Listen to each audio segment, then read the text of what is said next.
വചനവീഥിയിലൂടെ father ജെ.ബി. Puthur. വിശുദ്ധ മാർക്കോസ് രചിച്ച നമ്മുടെ കർത്താവ് യേശുമിശിഹായുടെ പരിശുദ്ധ സുവിശേഷം. അധ്യായം 6, 1 മുതൽ 6 വരെയുള്ള വാക്യങ്ങൾ. യേശു സ്വദേശത്ത് അവഗണിക്കപ്പെടുന്നു. യേശു അവിടെ നിന്ന് പോയി സ്വന്തം നാട്ടിലെത്തി. ശിഷ്യന്മാർ അവനെ അനുഗമിച്ചു. സാബത്ത് ദിവസം സിനഗോഗിൽ അവൻ പഠിപ്പിക്കാൻ ആരംഭിച്ചു.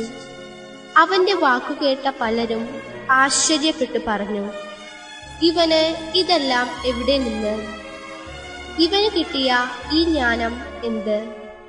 എത്ര വലിയ കാര്യങ്ങളാണ് ഇവന്റെ കരങ്ങൾ വഴി സംഭവിക്കുന്നത്. ഇവൻ മറിയത്തിന്റെ മകനും യാക്കോബ്, യോസെ, യൂദാസ്, ശിമയോൻ എന്നിവരുടെ സഹോദരനുമായ മരപ്പണിക്കാരനല്ലേ? ഇവന്റെ സഹോദരിമാരും ഇവിടെ നമ്മുടെ കൂടെയില്ലേ? ഇങ്ങനെ പറഞ്ഞ് അവർ അവനിൽ ഇടറി. യേശു അവരോട് പറഞ്ഞു, സ്വദേശത്തും ബന്ധുജനങ്ങൾക്കിടയിലും സ്വഭവനത്തിലുമല്ലാതെ മറ്റെങ്ങും പ്രവാചകൻ അവമതിക്കപ്പെടുന്നില്ല. ഏതാനും രോഗികളുടെ മേൽ കൈകൾ വെച്ച് സുഖപ്പെടുത്തുവാനല്ലാതെ മറ്റ് അത്ഭുതമൊന്നും അവിടെ ചെയ്യാൻ അവന് സാധിച്ചില്ല. അവരുടെ വിശ്വാസരാഹിത്യത്തെക്കുറിച്ച് അവൻ വിസ്മയിച്ചു. ഇടുങ്ങിയ ചിന്തയും തുറവിയില്ലാത്ത മനസ്സും ജീവിതത്തിന്റെ ആസ്വാദ്യത നശിപ്പിക്കും. യേശു തന്റെ പരസ്യ ജീവിതത്തിന്റെ ആരംഭത്തിൽ താൻ വളർന്നു വന്ന നസ്രത്ത് പട്ടണത്തിലേക്ക് ശിഷ്യന്മാരുമൊത്ത് ഒരു പര്യടനം നടത്തുകയുണ്ടായി.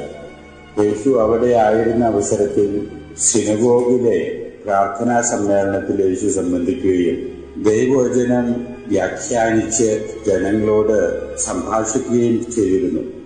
യേശുവിന്റെ സംഭാഷണം കേട്ട് സിനഗോഗിൽ വന്നിരുന്ന പലരും വിസ്മയിക്കുകയും അത്ഭുതപ്പെടുകയും യേശുവിനോട് അതിയായ മതിപ്പ് പ്രകടിപ്പിക്കാനും ഇടവന്നു.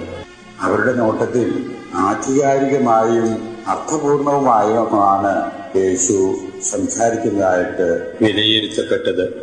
അവരുടെ റബ്ബിമാർ സംസാരിക്കുന്നതിൽ നിന്ന് വ്യത്യാസപ്പെട്ട രീതിയിൽ, അർത്ഥപൂർണമായ രീതിയിൽ ഉള്ള യേശുവിന്റെ പ്രഭാഷണം വളരെയധികം പേർക്ക് മനസ്സിനെ ഇഷ്ടപ്പെടുകയാണ് ഉണ്ടായത്.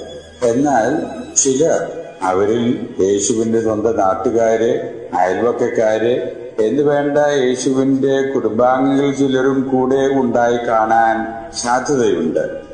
അവരിലെ ഈ പ്രസംഗം അസൂയയുടെ ചിന്തകളാണ് ഉണ്ടാക്കാനിട വന്നത്. ആ ചിന്ത അവരെ പുറത്ത് പ്രകാശിപ്പിക്കാനും ഇടവരുന്നു.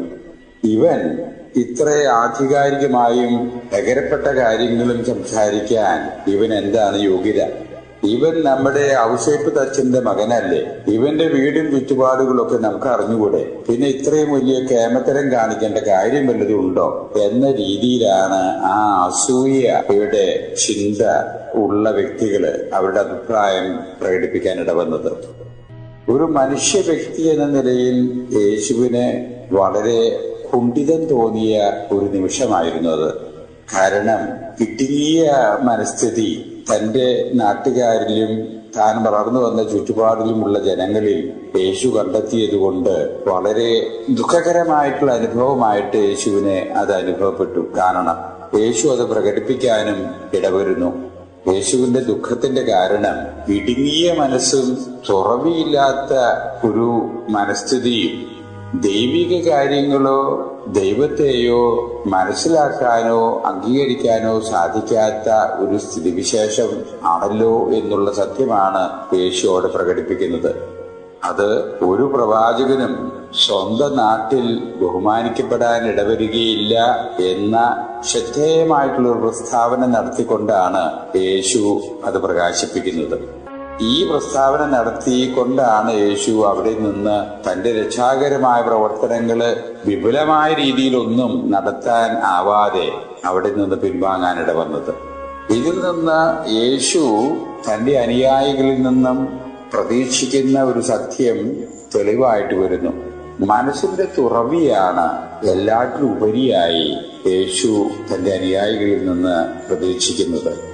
തുറവിയുള്ള മനസ്സിലെ യഥാർത്ഥത്തിൽ ആത്മീയതയും അതുവഴി ദൈവികതയും വളരാൻ ഇടവരുള്ളൂ, ദൈവികതയിലേക്കും എത്തിപ്പെടാൻ ഇടവരുകയുള്ളൂ എന്ന സത്യം പ്രകടമാക്കിക്കൊണ്ടാണ് യേശു ഈ സുവിശേഷ ഭാഗം അവസാനിപ്പിക്കുന്നതായിട്ട് നാം മനസ്സിലാക്കേണ്ടത്. നമ്മുടെ ജീവിതത്തിലും ഇടുങ്ങിയ ചിന്തകളും വസ്തുനിഷ്ഠമായ രീതിയിൽ യാഥാർത്ഥ്യങ്ങൾ മനസ്സിലാക്കാനുള്ള തുറവിയുള്ള മനസ്ഥിതിയും ഇല്ലെങ്കിൽ നമുക്കും സംഭവിക്കാനിടവരുന്ന സ്ഥിതിവിശേഷം സത്യം ഗ്രഹിക്കുന്നതിൽ നിന്ന് നാമും വളരെ അകലെ സഞ്ചരിക്കാൻ ഇടവന്നേക്കും. അതൊരു ദുരന്തമായിട്ട് തീരും ജീവിതത്തിൽ എന്നുള്ളതാണ് സുവിശേഷത്തിന്റെ സന്ദേശമായിട്ട് നാം ഉൾക്കൊള്ളേണ്ടത്.